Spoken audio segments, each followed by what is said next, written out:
1, 2, 3, 4, 5, 6, 7, 8, 9, 10. Royal Blue podcast sound check. 1, 2, 3, 4, 5, 6, 7, 8, 9, 10. Royal Blue podcast sound check. Friday show, Royal Blue podcast.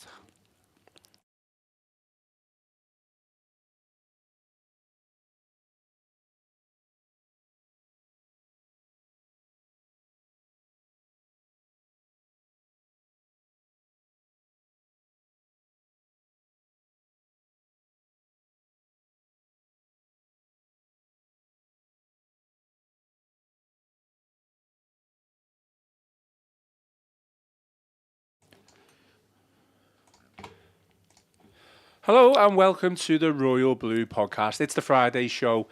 I'm your host Ian Croll and we are live on this Friday morning. Joining me in the Royal Blue studio today to talk all things Everton, we have Joe Thomas. Joe, how are things? All good? Quiet one yesterday, wasn't it? Yeah, just a little bit. As always. Just a little bit, Ian, yeah. Good to have you on, as always. And we've also got Gav Buckland. Gav, I saw you before You did? The match yesterday. You were off on your out on your jollies. So someone told me that you were oblivious to the fact that Dyche had been sacked while you were sat there having a pint in the pub. No, actually, I was telling people Dyche had been sacked. Okay. I had a bit of a. I was saying this. Have you ever seen the famous 1974 clips of the great Tony Wilson on London Road telling Liverpool fans that Shankly had resigned and they're all gone? Vaguely, yeah, I think so. Yeah. It's on social media. It's on social media and YouTube and stuff. And I was telling a few Everton fans, in the Vines last night. So my information's wrong then? Yeah, possibly. and they were, well, no. I think not so much the fact he'd been signed, it was the timing of it. I think that was the reaction.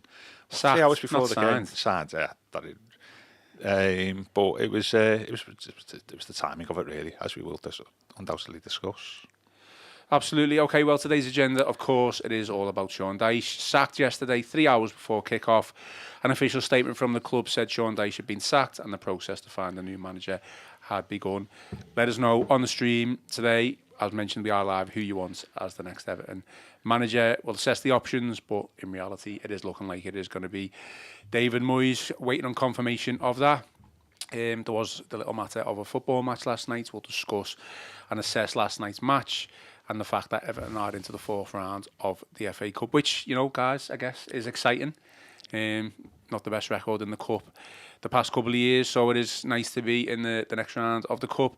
As always, give this video a thumbs up, drop us a like, and show your support by subscribing to the channel.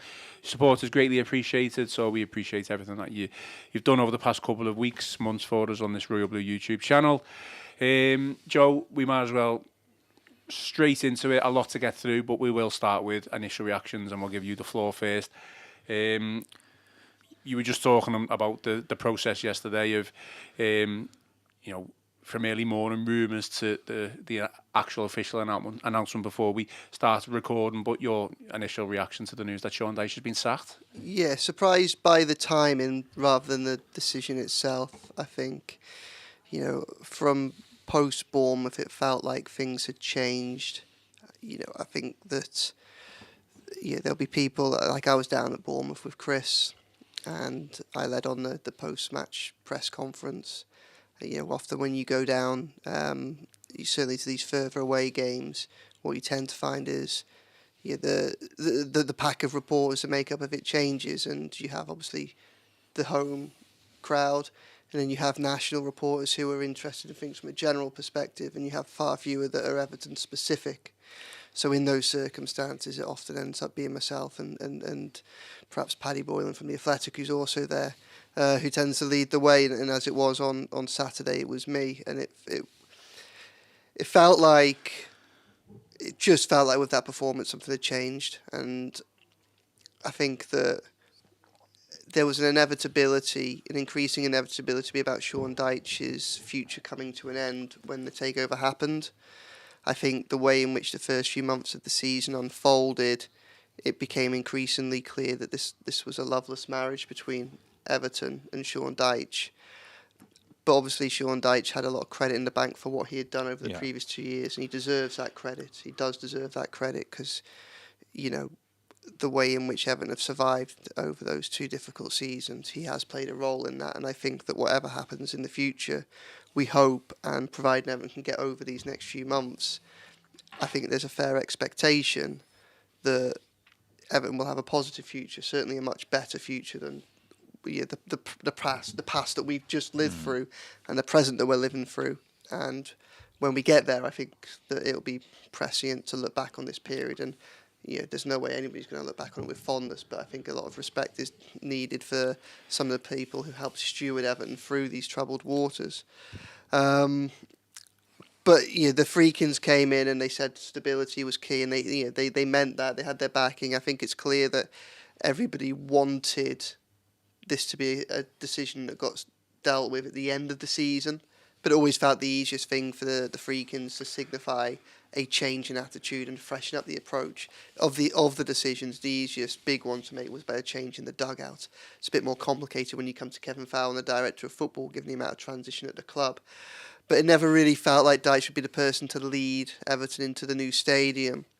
And whilst the position was tenable, whilst Everton were getting draws against Chelsea and Arsenal and Manchester City, it became increasingly problematic with those performances against Nottingham Forest and Bournemouth, which, as I wrote at the time and as we've spoken on here, it wasn't necessarily the defeats. We know that they're good sides, are having good seasons. It was the manner of them. They were two terrible performances. They didn't lay a glove. 81 minutes for the first shot on target against Forest, none at Bournemouth. And I think when you combined that with probably the need to do some business in this month, but the problem of trying to attract players that might be able to help with Dyche at the helm, because I think my understanding is that has been a bit of a problem already this month. And you combine that with the increased form of Crystal Palace and Wolves, definitely, but I think we always had a suspicion that they would pull away from the relegation battle. It's Ipswich that's the troubling thing. Once Ipswich started pulling wins out the bag, all of a sudden, any kind of naivety or complacency over the past few weeks, it's become increasingly obvious that Everton this season cannot bank on there just clearly being three worse teams than them. I wrote on Monday that the Friedkin group needed to be proactive in whatever they did right now. That meant either sacking Dyche or going, okay, he is the man, we need to help him in this window. And it's clear that they've gone the former of those options, albeit the process seems to be one that has been instigated by Dyche himself. I mean, Gav, we'll bring you in. For me, the league position, the stats, the style of play, the attitude, all the evidence pointed to the fact that this is the right decision to sack the manager, Sean Dyche. Is it the right decision? I think you could argue there was a case that as long as we're not in the relegation zone, to retain the services. I mean, we're not exactly sort of cut away at the, in the bottom three, are we, at this stage? So that there's a case there, and tie that into the fact that he's kept us up in the two previous seasons. 2 years ago was probably the better analogy. Last year we were comfortable, which is testament to the job he'd done last year. So for me, it's not necessarily a given that he should be sacked, and I think I still a little bit of me felt that actually, as long as we're above the drop zone and it's just accumulating points, then there may be a greater risk of employing somebody else. So I get the case why you would keep him. For me, though, I think that what's played a role in it on the Friedkins, probably as new owners are probably more cognizant of it more than someone who's been here a while, is the mood of the fan base over Dyche himself and the style of football. I would say style. There's been very little style, has it? And I think it'd be those two things, I think, that have contributed to the dismissal of him, rather than just where we are in the Premier League. Though Joe's right, it's not maybe like last season that there's a case that Ipswich pushing on a little bit. They appear to have made a few changes on the pitch to their benefit.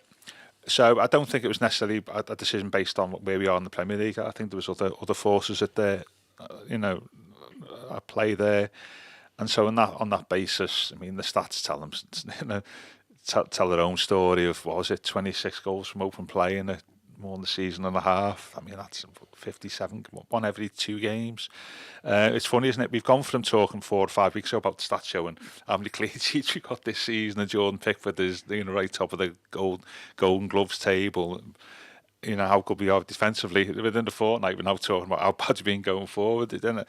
And just shows how stats can be manipulated to reflect the mood of a fan base and of the wider media. So Yeah, I think what I would say this. I mean, I think Dyche is. Well, I've been doing this podcast, the 8th manager's change or something, and I just think it's sad when we sack a manager, both from personally speaking about the manager themselves, but it normally means that the club isn't doing well, and I just think it's always a sad day when we do, we do that, but understandable. The timing of it was probably not on face value, but I just, you know what, I think we spoke about.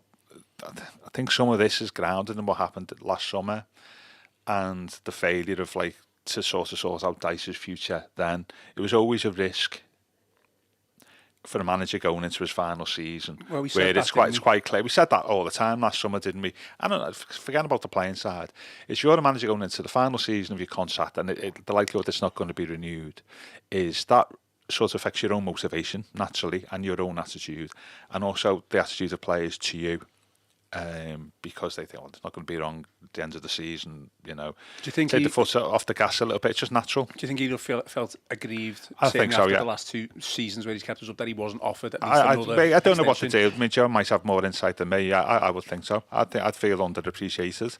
I think the other thing is, whatever happened to Dyche this season, in some respects it was a no-win position for him, because I think he'd done enough in his first two seasons to justify saying, however it ended, Everton's been a positive experience for me, and I've come out of this job with my reputation enhanced, regardless about what happened this year, because of all the trouble. And look about what we were in January 23 when he took over.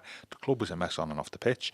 So I think plaudits for him for that, which I think he probably thought he deserved a new contract, or an extension. And I think some of this is rooted into last summer, and that wasn't necessarily down to a decision by the board, because there was no board. Dyche in all this has always been caught up in the wider fluctuations of the club at boardroom level about the sale or no sale, who's coming in, well, there's been no and that's impact on any decision on his future. So he's a victim of that. That's sometimes worked in his favour, but I think the root causes for me is based around what happened last summer and about not giving a new contract then, because I think as we said, that was always going to cause issues both for the manager and for the players. I think you're right in the sense of disappointment, because I'll openly admit I've been an advocate for Sean Dyche to go, and it's not because I don't like Sean Dyche. It's literally just looking at the evidence. But I am really, I'm gutted at the way it's soured. It's soured with the fans, and by all accounts, it's now soured with the owners as well. I mean, Monday, if reports would have you believe that he told the Friedkins that he gave up, if that's not a clear sign that he should be sacked, I don't know what is. Yeah, some of that's down to his own motivation, isn't it? I mean, if you know that you're going at the end of a contract, are you going to give 100%? Are you going to, what is your motivation for continuing apart from professional pride? And as I say, the fact that he'd say he'd done a good job, and I think regarded as doing a good job outside of Everton over the previous 2 years, just say, well, actually, what do I need to do now? How can I improve my reputation now? And he's probably thought now. I think that's an understandable human reaction, really. I mean, the official club statements, I won't read it out because I'm sure we've all read it, but there was no thanks given in that statement, which is a rare thing when a manager's sacked most of the time. Even at the most soured of relationships, you would expect a thank you to whatever manager is departing. Is that a clear sign that the Friedkins have been left annoyed by his behaviour or his attitude over the course of the week? I mean, it's something that we've seen in the past with Everton, and that predates the Friedkins. I think the most obvious example I can remember is Anthony Gordon. Well, we did thank Lampard, though, didn't we? Thank Lampard, but Lampard was, well, there you go. They thanked Lampard, but they didn't thank Anthony Gordon or Sean Dyche. And I think, obviously, it was quite clear that Anthony Gordon was a bit frustrated that his sale wasn't met with a little bit more of reflection on what he tried to do as an academy graduate that burst into the first team, taking on a lot of responsibility. And we can argue about how much he delivered how much he met his potential on the pitch. One thing he certainly did was he brought the club a hell of a lot of money at a point when they really, really needed it. And I think that sometimes gets lost in the wash a little bit when we discuss that transfer and look back on it. So, Everton probably needed that transfer a lot more than Anthony Gordon did. Yeah. And they still went on to fail PSR, even with the £45 million that he added to the book value. So if you try and retrospectively go back into the mindset of the club right now, although there might have been a bit of naivety towards what PSR meant and what the punishments might be if they breached it, well, 6 months to the end of the football financial year, and you're looking at a £60 million black hole from a regulatory perspective, then you can understand why the motivation for the club might be actually somewhat aligned with Anthony Gordon's if he wants to leave in those circumstances as well, and that wasn't really reflected in the statement. I thought it was, sometimes I think it's easy to get into the trap of reading too much into these things, but I'm not really sure that it's something that the club are going to revisit, because doing anything, if that was a holding statement whilst they put out an interview with him over the weekend where, it was like a farewell, like maybe like what Man United did with Ole Gunnar Solskjaer or something like that, but you don't get the sense that that's going to happen. You do sense that it has been a bit of a difficult parting of ways, but I do think it's poor not to have reflected on the job that he has done. I think that Dyche, I think it's right that he's gone, and I think that Everton needed a change. Like I say, Bournemouth was very difficult, and I had a lot of to and fro with him after the game in the press area at Bournemouth, and I did a transcript of that. You can see the responses. A lot of them were very. I mean, this isn't particularly unusual, but a lot of them are very curt, and a lot of them are very kind of, failing to deal with the question. Really, I think. And then when we had him on Tuesday, his demeanour seemed to have changed a little bit. I thought he handled the press conference very well, in fairness. But it did seem like he handled it well because there was a bit of a change of an attitude. He seemed a little bit more bullish. He seemed a little bit more kind of, maybe not, less. He seemed to acknowledge the position that he was in and was more honest as a result. There was none of what I'd seen on the Saturday after Bournemouth, where it's, what do you need to do to solve this problem going forward? It's like, get more goals, have more shots on target. Then it was more like, well, I can see there's a problem and we need to try things to change it. And obviously this was all, cognizant with what was going on in the background. But I think, like I kind of started this podcast with, we'll have opinions on Sean Dyche, the job that he's done at Everton, whether it's right that he comes in, whether it's right that he's gone.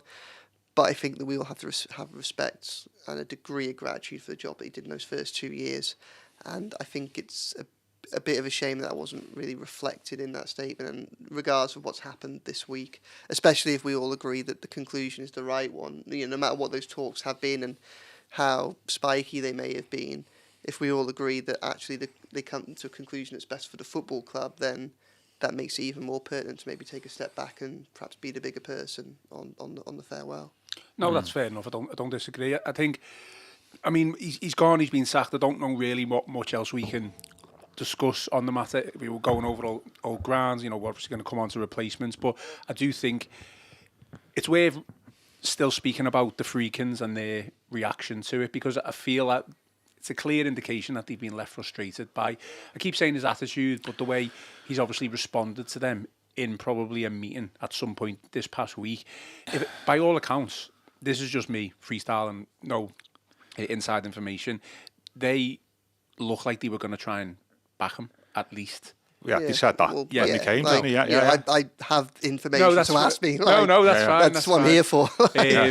So, but then next minute he's like turning around and going, I can't take the club forward anymore. Do you know what I mean?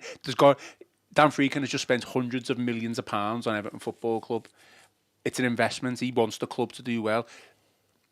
He's been at a club with Roma where he's just willingly sacked managers because it's not worked out, whether right or wrong. And now he's come in and probably thought, right, I'm going to give this guy a chance. He's done relatively well in the circumstances. He's done very well in the circumstances, Okay, he's done well over the past 2 years. I'm sure he's getting all this information fed to him. So, okay, we're going to give him a chance. And next minute, Sean Dyche has just turned around and just said, I'm not the man for you.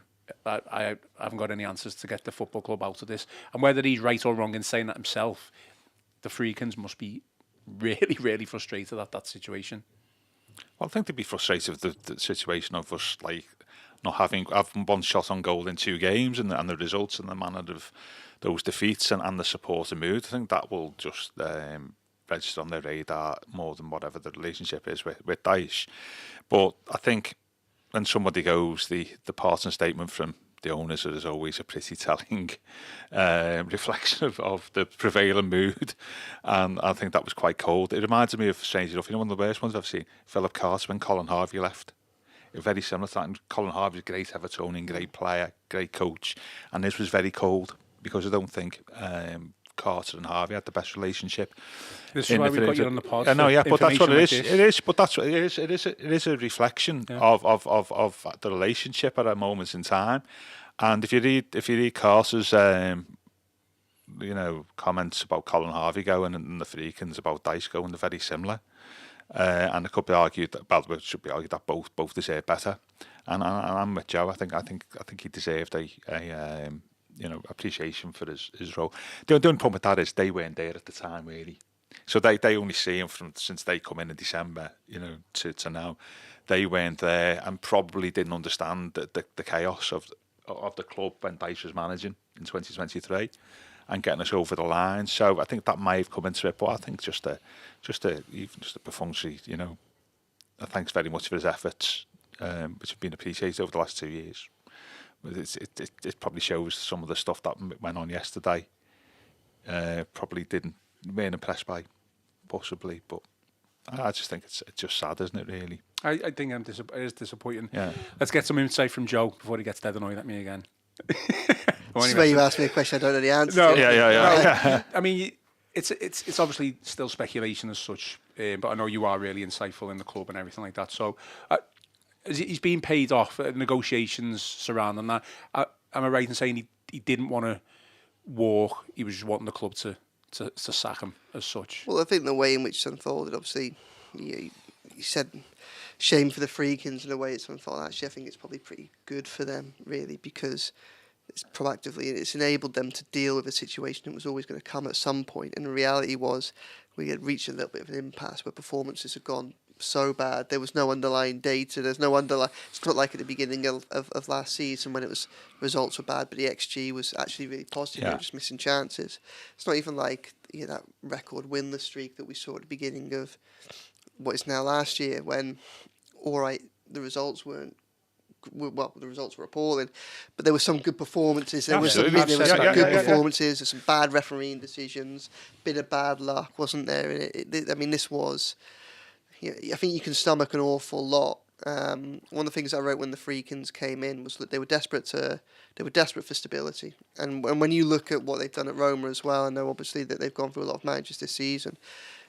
Everything that they're doing, everything they've done post Mourinho has been with a desire to try and find stability. But obviously we know that football isn't that straightforward. If you look at some of the comments of someone like, the director of football that they've got at Roma, it's clear that what they're trying to do is probably quite similar to what we think Kevin Fowler has been trying to do. Judging it is a bit harder because of the mess the club's been in here, where it's create a more sustainable club where actually you have a structure that works regardless as to who's in charge in the dugout that you have. So maybe Brighton's probably a good example, maybe Brentford a little bit as well, that they've had a lot more stability in the dugout, where you have a football in operation that exists independently of the man that lives in the dugout, so that if he ever goes for whatever reason, you can bring someone else in and everything carries on moving forward. I think that's what the Friedkins want at Roma. It's what the Friedkins want at Everton, and ideal for everybody would have been a situation where Dyche could have held his position until the summer. Then they can make that decision. That way they don't need to pay him off. That way they don't need to find an interim manager. That way they don't need to deal with the instability that could happen as a result of the change. And then if they don't have to think about the decision, the reason they have to think about the decision is because he's doing well enough for Everton to kind of just carry on plodding along and not being in danger of a relegation battle. Obviously, that all fell apart. I always thought there were two scenarios in which Dyche was going to have a premature ending at Everton, and one was if it started to look as though he couldn't keep Everton in the Premier League. I think it's fair to say that's clear. And the other one was if the Friedkins had someone in mind to replace him and somebody else moved for them, and Tottenham and West Ham always felt the most obvious ones. Graham Potter is someone that was on their radar, and has been on Everton's radar for some time. They have been monitoring the situation, but I don't think that West Ham going for him on Monday was the pivotal thing here. I don't think that's instigated this. I do think it's a combination of several factors, and then Dyche, like you say, coming to them and essentially saying that, I'm struggling and I'm out of ideas here. And I think rather than necessarily that being a case of saying, I want to go right now, it was almost to open a dialogue about what type of terms would they be willing to discuss his departure on, and as a result of that, we end up in a couple of days of negotiations. Because he had that conversation, because he had instigated that process, the Friedkins, there was we spoke about perhaps the Friedkins not being precisely aware of Everton pre-Friedkins. Yeah. I think actually they have quite a degree of awareness, because I think that we know that these are clever business people, and we know that they've spent most of the past year dealing with Farhad Moshiri, and they've clearly found that very difficult because they pulled out of negotiations once, and they found it difficult to even the process over the last few months and the final months of the deal, getting things over the line. I think they had a real insight into just how messy then chaotic this club was, and from that probably would have got some insight into the circumstances in which Dyche had to deal with to carry on, to keep the club going forward, which is something that he did. So I think they had an awareness of that, but they also had an awareness that I think Everton had been perceived as a bit of a soft touch over the Farhad Moshiri years, the type of club that if you wrangled with over a transfer fee, they would pay the extra few £1 million, the type of club that they would give the agent that extra bit of money for a fee, type of club that they would be more willing to listen to someone taking a flyer than perhaps, other clubs that were more stable or had more, had more genuinely knowledgeable football people embedded throughout their structure would normally be willing to give credit to. So I think that once Dyche appeared to acknowledge that he was struggling, I think they took that as a sign to then go on the front foot and be, well, if you don't think you can take this club any further, then that's a bit of a tacit admission. We don't want to be seen as a soft touch here. So if you're conceding this, then we almost see it as you starting this process of dialogue for your departure. Therefore, we aren't going to be so willing to meet all the obligations of the contract because, it's going to come to an end prematurely. But we're not the ones that have instigated this. We've not knocked on your door and said we're sacking you. You've come to us, and this is almost a bit more of a process that's happened through dialogue. And as a result of that, a compromise is what they sought. They don't want to be seen as the type of people that will just pay out just to get rid of Sean Dyche and pay whatever it takes to get a deal over the line that they want to do. As a result of that, we've had probably a little bit of a standoff that we've had over the recent days. I think that that takes us into things like the timing of the departure a couple of hours before kickoff, because I think one thing that is clear is that was unusual.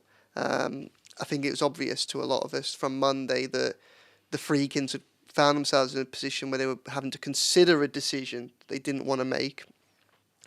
It started to look a little bit like the first big decision as Everton bosses, as Everton owners, was to actually do nothing in this situation, with West Ham talking to Potter and Dyche post Bournemouth and things like that. Obviously, we now know they were in discussions all the way through. It's really interesting. But I think that I saw a lot of stuff around it, timing being disrespectful to Peterborough yesterday.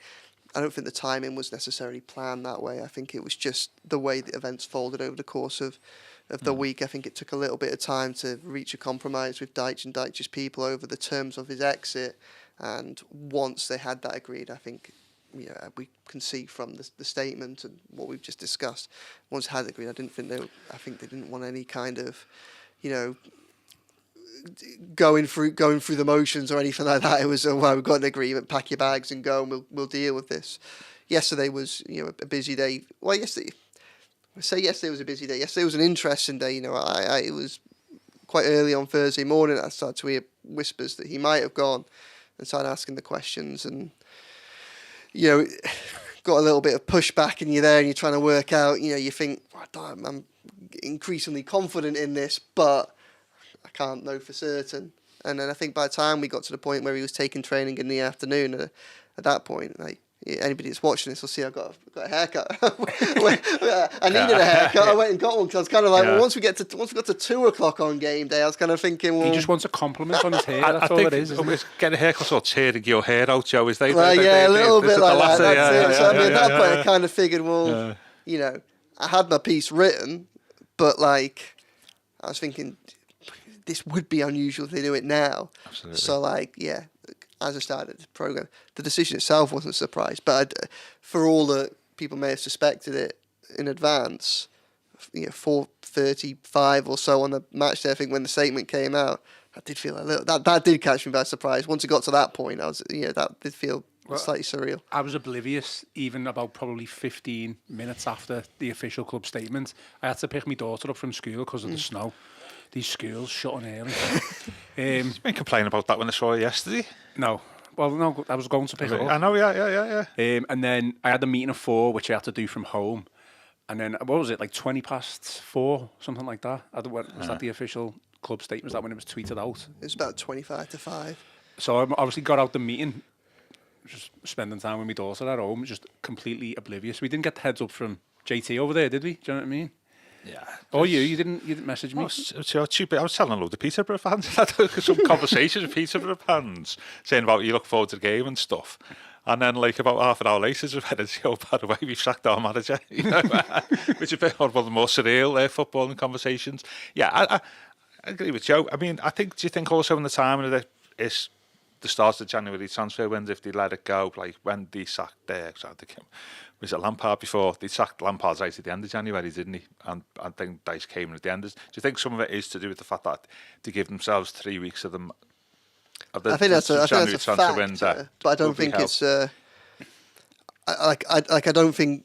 think this is a combination of different things. Yeah, that's what I mean. That's not the reason. One, because I think that had it been some of the factors that are kind of almost easier to point at and go, that must have been key, like saying have more to do with the transfer window or potentially haven't been interested in Potter. I think that they would have already had their decision made up post Bournemouth on that, because that's why once, as I say, there was a flurry of speculation on Monday, and it was clear Monday that kind of something had changed a little bit, but there was no guarantee that anything was going to happen. Once Monday passed without a decision having been confirmed, it almost felt like the time might have been missed a little bit, because Monday made sense for a lot of reasons. It would have given a new manager. It would have given them. Villa is what, next Wednesday. So, if you take out the Peterborough FA Cup game, it would have given the best part of 10 days to get somebody in and have a good time with the squad, assess the squad, and have genuine dialogue over January transfers and things like that. Obviously, we now know that they tried to kind of. The conversations were ongoing at the time, so if they could have done it on Monday, maybe they would have done. But yeah, I think transfers were part of it, because they were stuck in a little bit of a bind, really, because it's if Dyche is staying on, but probably only staying on for 6 months, how much of a role do you give him in that decision making? And it's a tricky one, because really, we know from Everton, we know all too well from Everton's recent past that the worst thing you can do is go into transfer windows with short-term ideas. You can't spend money for the sake of... It's dangerous to spend money for the sake of spending money, but obviously we know in Everton's case what little money they do have to spend this month is needed. The squad does need a little bit of help. And the thing with Dyche is, this is why the Jadon Philogene interest was interesting earlier on in the week. I think... it's become clear this month that Aston Villa were open to the idea of Philogene going for the right price, and I think Everton were interested in the sense that they were interested in the summer and they were continuing to track him. And I think if a deal for the right price might have come up, then they would have been willing to do it. Obviously, £21 million was a lot, but why that was so fascinating was that felt very much like a Felwell deal. If that was a deal that they'd actively pursued in the end, then it would very much have kind of gone into that ideology of. You can see how Everton have slightly amassing a relatively young, positive core that could start to take hold from next season. Yeah. But I think one of the problems that Dyche has had this season is that it feels like some of the summer transfers were done without him in mind. It was almost as like, if you ask publicly, they'll say that there's a good relationship between Kevin and Sean and they work together. And I asked Sean this on Tuesday whether with January in mind they were working closely together, and he's saying yes they were. But like I've said on this pod a couple of weeks ago, the evidence is in front of us that there's clearly a disconnect, because Everton haven't had a lot of money to spend. They have had a weak squad that needs improvement. They have had a low base to improve upon to make sure they don't get stuck in a relegation battle. But when you look at the summer signings, well, Jake O'Brien surely wasn't signed to become a fourth choice centre back, not committing that much money, whatever the terms are. Had a good game last night. Illiman and Dye would not have been put forward as by that recruitment team to play out wide, and him and Lindstrom have come on under Dyche, but very much a case of come on from a defensive perspective. Yeah. And when I've spoken to Dyche over the course of the past few months, his view is it wasn't a particularly good transfer window this summer, because it didn't give him players that were Premier League ready that could help him right now. And I think you can kind of see a little bit of friction in ideology there. Well, the problem with this January is if you need players' help right now, then that means that you need players that Dyche will be willing to use right now, and that probably goes against the philosophy of the wider philosophy above him at the club. Yeah.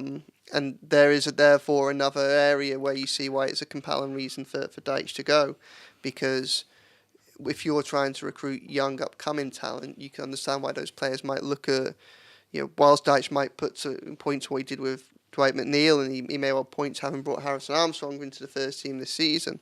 You can understand why, if you're especially if you're an attacking player, if you're a young player, you don't really think Dyche's Everton is the one for me, and therefore you're gambling that Everton are a Premier League club with a more progressive manager in 6 months' time, and that's a lot to stake your future on.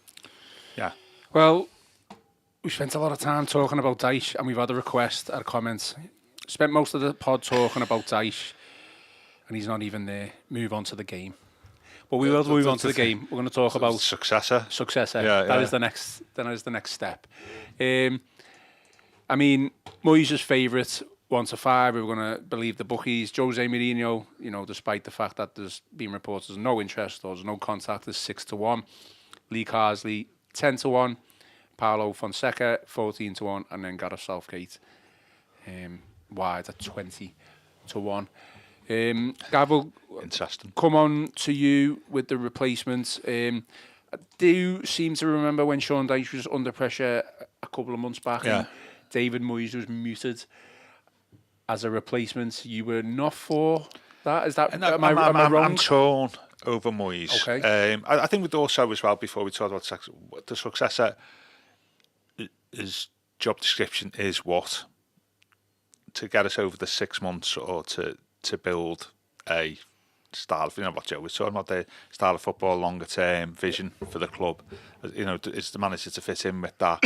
So I think that's an important distinction, isn't it, really? It's like what you always say, Joe, it's like the project manager rather than the short term fix. They can be two completely different people, can't they, really? Going back to your original question, I'm torn over Moyes. Is it literally down to the fact that he's been Everton manager before? I think so. And there's no greater advocate for Moyes' time at Everton than me. But you'd say never go back. And I've written about in my last book about Howard Kendall coming back in 1990. And he'd only been away for 3 years. And the club had changed a lot in those 3 years. Football had changed a hell of a lot in 3 years. And if Moyes came back, I know, say about this, he knows the club and stuff, but the club has changed so much in that time. We've had 2 or 3 different owners. Some of the people who he relied upon as a shoulder to lean on are no longer with us. Football has changed, and I think, to me, I don't really. That's not an argument to give him the job. That he's managed us before. It's like 12 years ago. Not to give him the job. But having said all that, you've got to look who's available.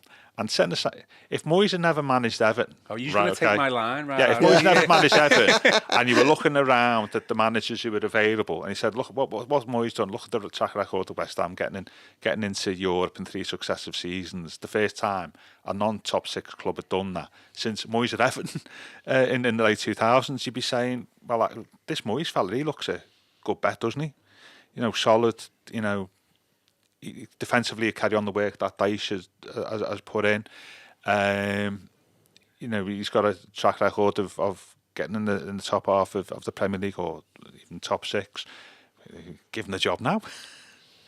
So I think in that respect, the Moyes at Everton the first time is a blocker rather than the reason to give him the job for me.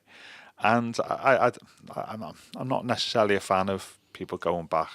I'm not sure whether it ever works, to be honest with you. So, especially after 11, 12 years. But at the same time, what's out there, he could be, the best option. And and that's it's operating in the here and now, isn't it? Really, not 12 years ago. So I'm a bit torn. I wouldn't be against it, but I'm not totally all in behind it, really. And Mourinho wouldn't give the job to. Give the job to somebody off the street, really, with all due respect to Mourinho. And he's been a great manager in the past, but Mourinho definitely not. It depends what they want to do as well. What's your gut feel? Do you think they want to appoint somebody for 6 months, or do you think or appoint the project manager now? Do you think? Well, I think they want Everton to be a Premier League football club in the summer, and I think that's the most important thing right now. So what do you think? Do you think that? I mean, I wish I could disagree with you, because I love disagreeing with you, Gav, but I agree with everything that you said. Yeah. I am really torn, because I think it would be absolutely devastating and embarrassing if David Moyes was to come back and relegate Everton. I think that's where I'm coming from. A laughing stock. Yeah, I think we'd be absolutely laughing stock from every single club in England, every single fan in England. So there's massive risk to hiring David Moyes. I think, is he an upgrade on Sean Dyche? Without a doubt. I think his CV is far superior than to what Sean Dyche has done. But working with different players, isn't it? I mean, if you have a look at the Moyes' team when he left and the Everton team now, the only player who probably get in Moyes' team then is probably Pickford, isn't it? But let's look back. So he built that team himself. By the way. Absolutely. Let's look back to prior to that team that he built in the mid 2000s. He had some dross. Didn't he? And Albany he still inherited did well. in 2002, but the game's changed so much in 22 years. I think that's where probably I'm coming from, really. I don't want to see Moyes sully his reputation by coming back a second time and not working out. Howard, it took time for Howard to get over that for years. But I think that's what I want to avoid, really. But at the same time, if he's the best person out there, you've got to go with it, haven't you, really? I think, from my point of view, that people outside the club, the blue bubble, the national media, whoever, think that Everton fans want to play this right now, this free-flowing, attacking football, playing out from the back, and we don't. I'll go as far as to say that we don't, and I think the majority of Everton fans know that we can't do that under this team. So, do they want that? Do Everton fans want to see the ball pass between two centre-halves? Do they want to see something that's a little bit more proactive and a little bit more physical, for want of a better phrase? If it can win football games and get us at the table, then yeah. But right now, I don't think the things that I've just mentioned, we're not going to be able to do that. David Moyes is probably the perfect manager who is available, not at a club, who could take on what you said, Sean Dyche's defensive stability, and hopefully, bring fresh, attacking ideas to the club. Now, we're not saying it's going to be all out attack, and he's going to need a little bit of luck, but add a bit of belief, bit of confidence, instill that in the players. It's a massive risk, and it's going to be terrible if it doesn't work, but it could also be really good if it does. I mean, at the end of the day, what's success if Moyes comes in? Just keeping Everton up. In the short term, yeah. If he keeps Everton, we don't know what. I mean, let's go to Joe, I guess, for the insight. Do we know exactly? We understand that he's in talks still with the club. There's nothing being decided whatsoever. Are the Friedkins looking for a short-term deal, i.e. 6 months? Is Moyes going to be saying, no, I want 18 months minimum? And then you're kind of stuck again at that point where, well, say if he does well in the next 6 months, keeps Everton up, it's like, well, you got to give him a go at least. But then you're at a point where the manager's out of contract next season, and you kind of just in this merry-go-round of the same thing happening over and over again. I guess the Friedkins have got no problem maybe sacking a manager even after a short period of time and then getting the person in who he wants. What do you think Moyes is thinking now? Well, I think that's probably going to be the negotiating point, isn't it? The length of the contract. I think that the Friedkins ideally would want someone on a short-term contract that could take them to the summer. And I think really I think the job now is very different to what it will be in 6 months, when you can, in 6 months' time, Everton will be going to a new stadium, hopefully in the Premier League. The PSR issues that have constrained them and still constrain them now will largely be forgotten. They'll have financial stability, all those loans and the debt has been restructured. So they will actually have some financial might behind them in the transfer window in the summer, so that you genuinely can start a project. Right now, that's not what Everton need. What Everton need is someone that can just do the bare minimum and keep them up. Probably find what they're on 17 points at the minute, aren't they? So probably four wins, as long with a number of draws, might be enough. And really, they just need a fast starter, and they need someone who's got the ability to start fast. And I think that is, you take a significant degree of, you shortcut that process a lot if you go back to someone who already knows the club. And David Moyes is someone who obviously does that. And whilst obviously it's been a long time since he was last at the club, has it really changed that much? Because when you look at the dugout yesterday, you've got Coleman and Baines there, and I thought that Coleman and Baines both spoke really well after the game, and I liked listening to Coleman. I mean, I always like listening to Coleman speak, whether it's to other people, whether it's to myself. He's always someone that's worth listening to, and someone whose words you can pay a great degree of respect to. And one of the things that, I know this is easy to do. I know it's easy to play the emotions and sentiments of Goodison's last season, but I do think it's an opportunity that was missed by Dyche, because I don't really think he quite got it. I think he said a lot of the right things, but we could all see that he didn't necessarily mean it. There wasn't that connection with the fans, and I think that there are for all that this is a club that's still in troubled times and a club that's still a bit of a mess, I still think that there are factors that you can pull upon to make this club stronger if you can get the right people in the right places saying the right things. And I think Moyes gives them the opportunity to do that, rather than bringing someone else in right now who perhaps doesn't understand.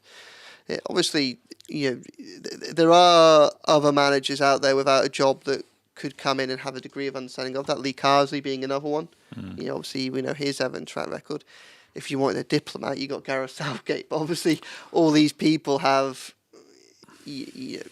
significant question marks over whether they would be the right person to lead Everton in any circumstances. And right now, Everton need an easy win, and I think Moyes is, whilst he perhaps has more to lose than anybody else if he's to come back, and maybe Everton do as well, and Everton supporters do, and that relationship and that bond, if things were to fall through, he does also represent probably the quickest and most effective route to the success. And I think that what will probably be key to negotiate, and look, I think it definitely are pretty close on a deal. I think Moyes, I know that Moyes said last week that he wouldn't want to come back to a relegation battle. I think Everton's very much a different case, and I think this is an opportunity to be willing to take up, and I fully expect it looks, unless something strange happens, looks like it's going to be Moyes, and probably with someone like Billy McKinlay as his assistant, or maybe Baines or something like that. But obviously Baines ruled himself out going for the job himself. Just let me jump in. Sorry, that's fine, and obviously Moyes probably is going to be the one. But what's stopping the Friedkins from appointing a long-term appointment now? Well, everything I've just said, Everton are in a relegation battle with a mess of a squad, and they need someone who can come in and do a job right now. Now, if you forget the relegation battle, how do you forget the relegation battle? No, I don't mean it like that. What I mean is, if a manager that we're looking to bring in long term can't get you out of a relegation battle, then you shouldn't be appointing them in the first place. But if you're planning, if the project is for an Everton that isn't in relegation battles, and it's a different job, isn't it? Do you think that and I think that the problem is that, say for instance, obviously we've had his name out there a lot. Someone like Graham Potter, you can understand why in the summer Everton might be a good fit for Graham Potter. Yeah. New stadium, new financial prowess, complete overhaul of the squad. You have the opportunity to build something from scratch, and that gives someone like Potter or another manager of a similar of a similar track record. They have time, they have money, they have space, and they have goodwill in which to act. Everton don't have that right now, and the danger with someone like Potter in this situation is that you come in and, Everton is a complex club with a squad that is weak. It's better than it's doing, but it's still a lower half Premier League club squad, I think. And if you don't get things right because they're so close to the relegation zone, because things are so precarious, and you look at the fixtures coming up, you could very easily see a scenario where a new manager could come in, do absolutely nothing wrong, lose the first 4 or 5 games, and all of a sudden they're under pressure to go. All of a sudden you're panicking again. You're thinking, oh, well, now we really do need a firefighter because we're in the relegation zone. And at that point, your grand vision for the project that you want to start in the summer is already up in flames because you've got to get rid of the guy that you've spent the last few months pinning all your hopes for a new future on. Whatever they need to do is they need to get through to the summer, and then they have that platform for somebody to build on. I think the tough situation with Moyes, and where there might be a sticking point over talks, if there was going to be one, is over that, if Moyes is there saying, well, I'm clearly the best person for this job, he's got a little bit of, he's bargaining power there, and he might say, well, give me 18 months rather than 6, and that's where it gets, that's where it gets interesting, because, I can understand reservations over why you would necessarily have Moyes as the person to lead Everton at the start of the rebuild project. But in terms of right now, it feels like there isn't a perfect answer to this. Like I said, this is a situation Friedkins would rather not be in. Sean Dyche having picked up 4 more points and everyone just being able to amble along to the end of the season is what they wanted really. They can't have that. I think Moyes is probably the most effective route to a solution. No, I agree. I'm not against it. I think we're just going to end up going round in circles. Even if Moyes keeps us up, and then obviously more insight is going to have to come as to what contract he's on, whether it's short term. But say, for instance, he does get like a 6-month deal towards the end of the season. I can't see him agree a 6-month deal. No, he's holding all the cards, isn't he, Moyes, in the negotiations? So you've got 2 issues. You've got Moyes' 6-month deal. Yeah. He's in the exact same situation as Sean Dyche, albeit a better manager, where doesn't matter what happens, he's leaving the club. Yeah. Well, yeah. The argument being that he's done a good job and say, okay, Dave, you think you've shown your worth here. Any reservations we had about like maybe the club has changed and you've changed and stuff like that, we've sort of they've been set aside. Now we think you are the person to take us the next 2 or 3 years. So, but he has got that carrot, has the carrot and stick, hasn't he? So 18 months. So we're looking at 6 months to 18 months. 18 months. He keeps us up. Say, if we go down with Moyes, he's gone regardless. If he keeps us up, then he's got probably another full season because fans will be like, well, he's done well. He probably deserves that other season. But how many times have we been there with other managers? And then, we did it with Allardyce. Without going on a rant, Allardyce was probably the worst appointment that we ever did. Not so sure about that. I know you're going to disagree. It's the only manager who's done his job. I know. In the last, what I mean is, we didn't need a manager to come out and put a fire. Did we? We finished 8th. Yeah, Michelle panicked there because he just saw like what I mean. At a time he's trying to get the whole conscious of time when we wanted he was looking for investment for the stage, and that's predicated on us like staying in the Premier League. At the time, it was a danger that we were sliding near the table. After 2 wins, we were back up. Yeah, exactly. So I think he panicked there. So a couple of things about Moyes. I think he's holding all the cards about negotiations or the majority of. I think also as well, one thing that has changed since he came here, of course, he's not got a director of football, which he never had. The first time Vaskin. And if you've heard Moyes talk about director... Let me just interrupt and I'll carry on. Which, by the way, in our exclusive interview with David Moyes, which you can watch on the Royal Blue YouTube channel, he did say something along the lines of not really being like him working with director. Yeah, he said whenever that's been brought up, I know he's done a lot of media over the last few months, he tends to be, I wouldn't say disparaging about the director of football. It's not a role I think that he thinks that is needed. To a degree, so that's the other angle to him coming back that wasn't there when he was here the first time round. But yeah, it's an interesting one, and the thing is, if an 18-month contract is going back to like Joe's point, it's a fresh start, isn't it? So you have a fresh start next season, hopefully when in the Premier League, and then the manager's only got 1 year left on his deal, and we get back to like Dyche to last year, So that's why. That's why I'm asking what's stopping. I know there's loads of reasons for Everton to not be appointing a manager to take us forward right now. I'm just saying what's stopping us. I mean, there's a comment here, excuse me, just in relation to probably what I've just said. Just because we didn't need a firefighter when we got Allardyce doesn't mean we don't need one now, which is true as words has been said. Like I agree. I think I'm just along the lines with you. I'm really torn. I mean, but you also got to think about what's the alternative. What you're going to give a new manager? What, a 3 or 4 year deal now? Exactly.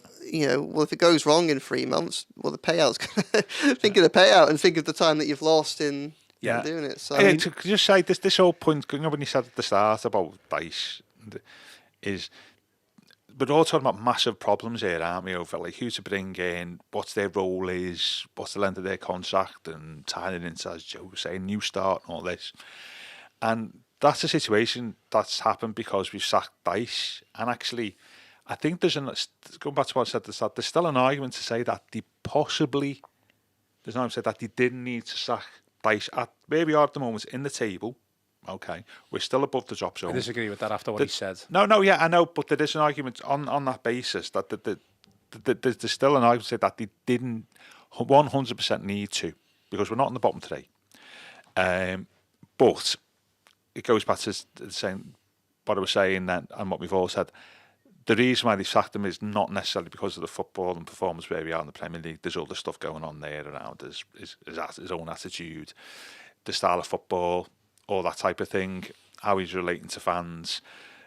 I'd still say in an argument that from a performance perspective, there was not 100% certain that you would sack Dyche, to be fair.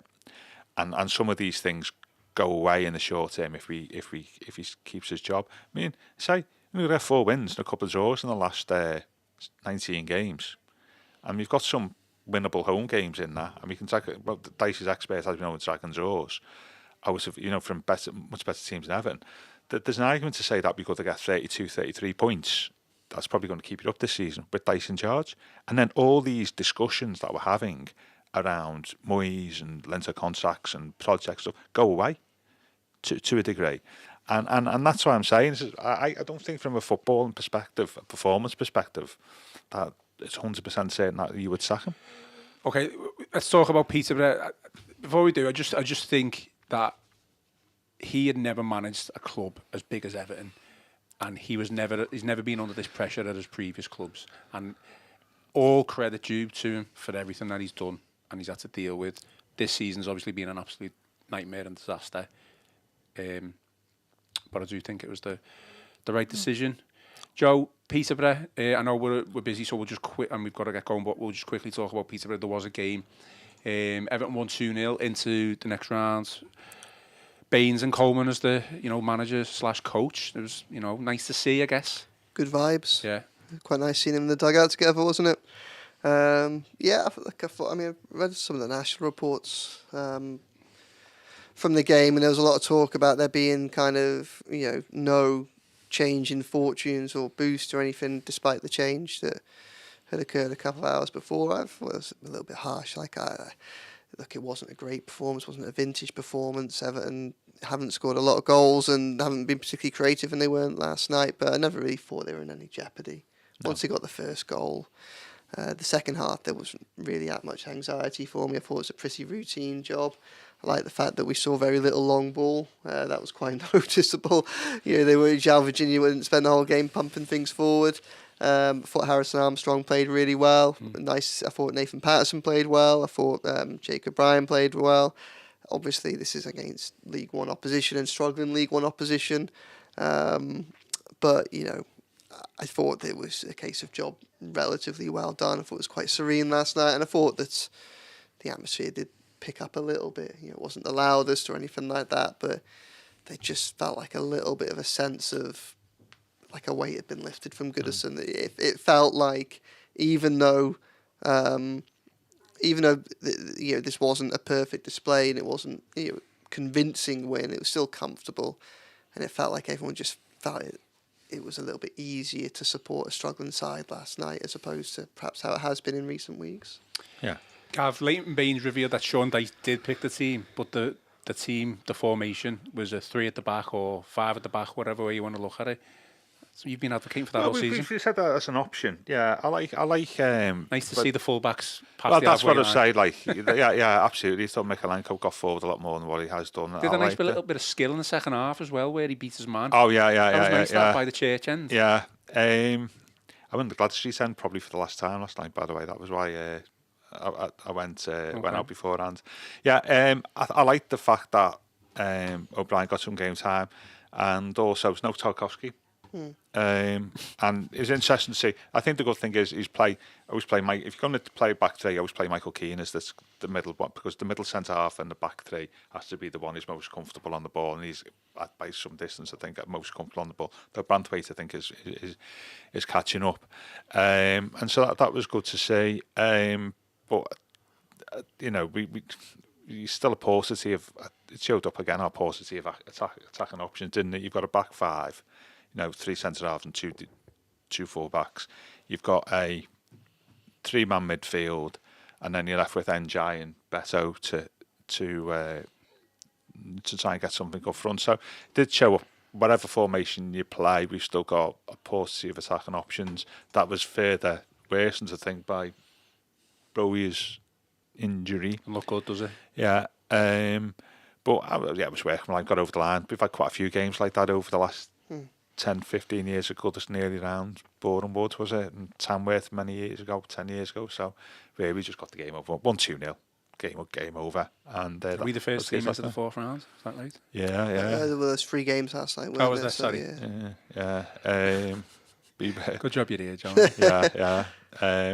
But yeah, it was a workman like, and we did okay in the circumstances. Good to see Armstrong get to play. Got man of the match on the BBC, didn't he? Yeah. Which is development. It was interesting, wasn't it? Some of the things you've read about Dyche not the academy not being happy with Dyche and stuff, and 17-year-old was man of the match last night, which was an irony.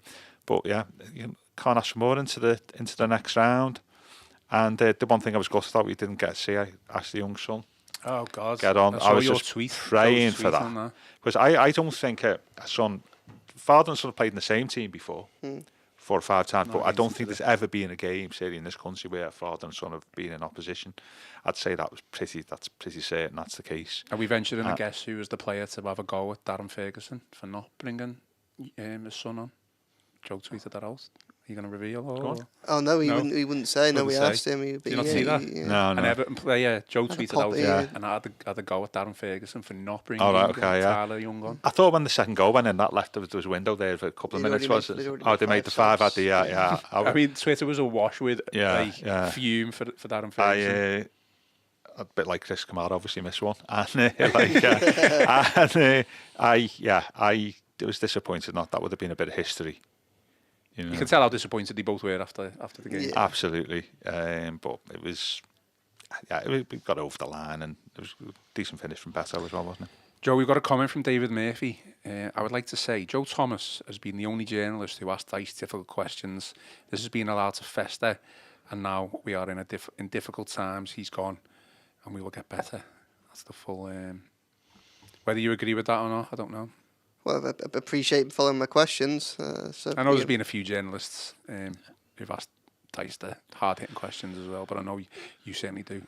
Yeah, well, thank you. I mean, I like to think it's interesting when you're the one that's in those situations, because I'm in that situation more often than anybody else. Where you got to build a relationship with this person, whoever it is, as well. Well, I mean, you've got to try, but that shouldn't stop you from doing your job first and foremost. But I think that one of the interesting things about Bournemouth is you have to pick and choose your moments when you ask harder questions or when you go after a manager a little bit more. And if you watch the post-match from Bournemouth, I go in for a second bite at the end to try and challenge him on his initial view that was a close game, because it was a game that was close to 4-0 and 1 each. And when I put that to him, obviously, you can see his reaction on there. But you have to pick and choose your moments, and I think Bournemouth was clearly one of them. Just like I felt Brentford was the 0-0 against 10 men, and Chelsea was the 6-0. So you don't do that every game, because you have to kind of try and be as balanced as you possibly can, and concede that sometimes things are out. Context is really important, but I think we can all see that. We now know that Bournemouth was a tipping point, but I think we could all see and feel it. Well, it is probably more that we could get through, but we can't. We've got to shoot off. Final thoughts, I guess, lads. Before I guess we're on new manager watch now. Yeah. Yeah, well, yeah, like I say, the only sticking point with Moyes will be, I think, is going to be the length of contract. Do you 6 months, 18 months, 2.5 years or something like that? It'll be interesting to see where, I imagine Moyes will pitch himself at the longer and the Friedkins will pitch himself at the shorter. And that's the dilemma there. One thing that's just occurred to me just very quickly, we're all expecting it to be Moyes. Can you imagine? I'm saying I don't know. I think you're saying you're torn as well. Can you imagine the fear? Certainly that I'd fear. Certainly that I'd feel if Moyes turned us down. Who would we actually go to then? Who are you going to look at? I mean, this is another podcast in itself, but I do think that's ages negotiations. No, exactly. What I'm saying, the names on the list there below Moyes. Juan Mourinho's I don't know why he's 6-1 exactly, but then everyone else is hugely risky, isn't it? Yeah. And so there you go. But then that's it, isn't it? Like, as I say, you can understand, for all the difficulties of the situation, you can understand the reservations that the Friedkins would have over offering a really long contract for. Yeah. It changes their plan. It completely changes their short term their short to mid term outlook for this club, and it'll be interesting to see. For another day, is Joe just said that the Friedkins putting managers and contractors. Does this show like that actually? If you have a director of football, the Friedkins are the ones making the big decisions over managers rather than the director of football. I think this is for another day, but it's just interesting, isn't it? Really, a little tease how Thelwell's role, how they perceive Thelwell's role, and compared to what a normal sometimes a director of football will do. Like some of the clubs that Joe was mentioning there, at Brighton and Brentford and stuff. So I think that's an interesting one, isn't it, around the governance of the club and the hiring and firing. Is it the owners or the director of football? And that's for another day. Absolutely. Okay, well, next week we're definitely going to be back with a couple of shows, and we'll keep an eye out for any breaking news on whether David Moyes becomes the next Everton manager. That is all for today's show. Please remember to give us a like and subscribe to the channel. Drop us some 5-star reviews on Apple and Spotify. Most importantly, enjoy your day, enjoy your weekend. Everton free weekend, no match. Wow. I've been Ian Croll, joined by Gav Buckland and Joe Thomas, and this has been the Royal Blue Podcast.